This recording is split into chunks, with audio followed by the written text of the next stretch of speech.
For this project, we are supporting the needs of users who've just moved to a new city and need to find restaurants to go to.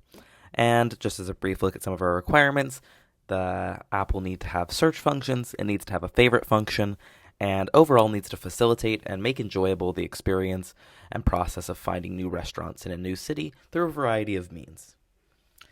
For this prototype, overall we're doing a food recommendation app, sort of like Yelp, but for this prototype it's inspired by newspapers. We thought that evoking the materiality of that medium, the newspaper, as users flip through pages, just like you'll be able to flip through pages on this app, and also clip out reviews that they want to save, would make the overall experience more fun and enjoyable.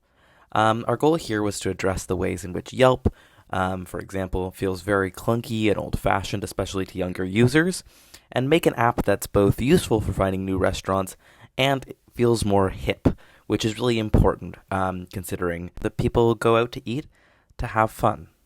All right, so as you can see on our kind of first home screen, this is the nearby screen. It pretty much just shows you little food reviews that would be kind of combined food reviews from different your friends, but also people local to the area, kind of like Yelp does. Below the different restaurants, showing you what's nearby and what's popular, but also, of course, drawing on the recommendations of your friends, or also on based on what you have previously clipped or favorited. And then the next page is going to be our clippings page. So clippings is, of course, drawing on the metaphor of a newspaper clippings, the idea that you would cut out a piece of the newspaper to save it. And this is kind of our favorites page. You could think of it like Pinterest, where you're pinning different items. Very similar idea, similar metaphor even. And here it would be wherever you favorite items from your nearby pages or from your searches. And also what you clip to your clippings page would help inform the algorithm of both what shows up on your nearby and also even maybe your search. Which brings us to our next page, which is our search function.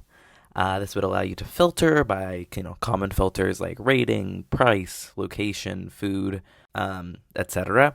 And this is just kind of your run-of-the-mill search function, but it would of course bring up stuff based on, or I should say bring up reviews or the little newspaper pieces based on both your friends and also kind of past searches. And then finally we have our profile page, where it'll show you kind of your main reviews, since you'd be writing reviews as well, not just reading other people's. So you could go to them, and it also has you a feature to add your friends, because as I've discussed, your nearby page and other pages would be informed also by the recommendations of your friends.